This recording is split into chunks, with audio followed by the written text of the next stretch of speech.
Good day, everyone. I'm sitting with one of my favorite trees in the neighborhood, this great grandmother oak. I love coming here in the mornings and also anytime I get to myself, really. So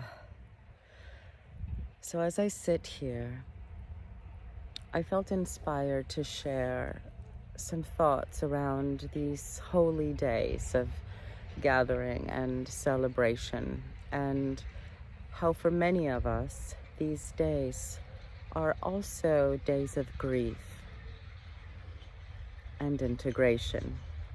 And so many of us are estranged from family members, and we no longer go back home to celebrate Christmas or Thanksgiving or the New Year. Whatever it is that you celebrate, perhaps home is not the safe place. Or maybe you still go to the celebrations with your relatives and are forced to tolerate disrespect or to simply endure a few hours of discomfort, which is probably one of the reasons that many of us used alcohol as a solution to numb the edges a bit so that we can find a way to relate and be more at ease, because alcohol works in that way. It is a muscle relaxant, it is a depressant, and so and of course not the most sustainable solution. It certainly is very taxing to our health and well-being. And so for those of us who have chosen sobriety, this time can be very triggering if you're still going to your relatives for the celebrations and you are choosing sobriety. Well, then you need some tools. You'll need a way to set boundaries, and I find it that it's best not to bring up anything substantial. Sadly, the relationships with difficult family members must remain at a surface level because they don't get it. They are not available for the depth needed to repair. And certainly during the holidays, it's not really the time to do any reparation. They are in a different state of mind, and maybe they use alcohol or drugs themselves. And so it can be a very challenging situation. And if you are estranged and you feel the grief and you feel the sorrow, because so many of us truly desire to be in relationship with our parents or with whomever we're choosing not to engage with anymore. And a lot of the pain that resurfaces around this time is that, at least for me, it comes from the understanding, the realization that the mother or the father would rather lose us than take accountability. And so many of us have done our best to repair the relationship, and it has been us taking the steps, being the bigger person, or initiate the conversations. And well, they have been very unsuccessful. And I would just like to remind you that it is not the daughter or the son's responsibility to repair. That is not how the hierarchy works. We come from them, and our wounding also comes from them. This is not about placing blame. However, we cannot bypass the responsibility. They are responsible for how they treated us, for the mistreatment or the neglect. And so if there was never accountability and never repair, it's not our job. It can never come from us. We've tried and it doesn't work. It needs to come from them. It is always the parent's responsibility to make the repair with the children. And so I'm not so sure that that generation has the tools or the skill set to do such repair. And if they wanted to, they would. The skills are available. We can learn new skills at any given moment. There are tools available. There's a lot of free information. If they wanted to, they would. And so for me personally, I find it very sad that I never receive a call. I never get a call. There is never a, hey, how are you doing? Merry Christmas. I'd love to connect. Can we talk sometime? I never get those texts, those messages. I never get those phone calls. And so I let go. And I want you to know that if you feel triggered when you are sitting at a table with family members and you don't feel safe and you feel tremendously triggered, there is a reason for that. I used to get very frustrated with myself because I felt so triggered and I had to drink in order to be able to sit with my mother.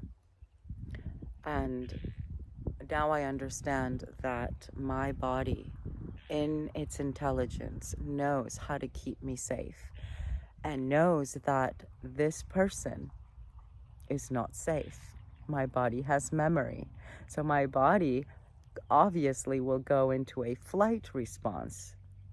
My body says, get out of here. We are not safe. And so I didn't know how to talk to my body and say, well, we're okay. Let's just take some deep breaths. But look, you're not supposed to feel safe with someone who mistreated you and never made amends, never took accountability. We cannot feel safe around those people or the people that protect them. And so, needless to say, some of us have had to go no contact, or simply we say no to the invitation to gather, and we do so in order to heal. We do so because we are choosing ourselves, and because many of us have children, and the family that comes from us is priority. It is more important than the family that we come from. And so if we don't feel honored and respected, we cannot bring our children into those dynamics. And even though I personally feel proud of myself for choosing myself first, it is not easy. It still brings up tremendous sorrow. It brings up deep old wounds of not feeling cared for, prioritized, chosen. And one of the things that my mother used to say was that the past doesn't exist and we shouldn't live there, and we should just forgive it all and move on. And this is something that is very easy to say, and it is not true. The past is not gone. It doesn't just not exist. The past lives in our nervous system. And so it is a great way to bypass taking accountability to say those things like, oh, you're living in the past and you can't let go and you're so resentful, and basically to gaslight someone who was victimized. It lacks compassion and it lacks understanding, and it's basically a symptom of an immature parent.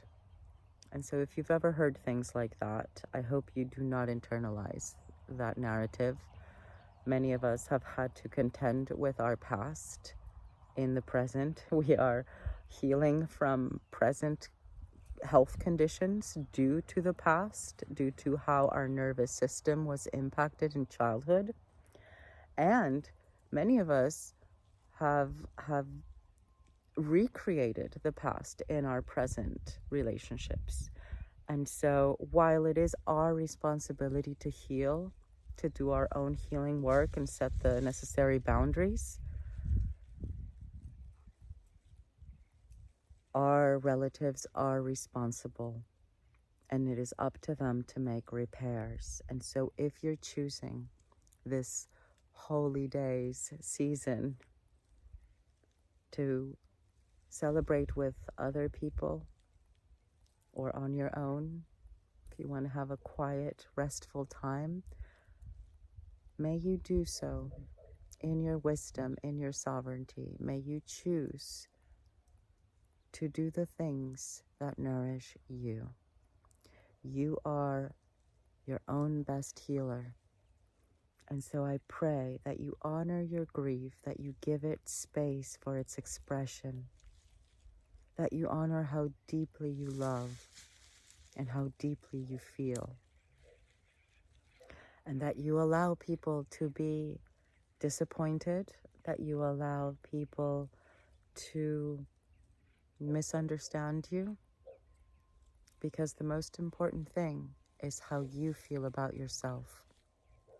And if taking a step back and saying, no, thank you, I'm going to do something different, I don't feel safe here, that you do so without apologies, without giving excuses or explanations. You are allowed to take your time and to take your space as you reclaim your power and as you heal those fragmented parts of you. I wish you a beautiful, beautiful time of winter, and may you celebrate yourself and the rebirth of love for yourself, that you return to the seat of your heart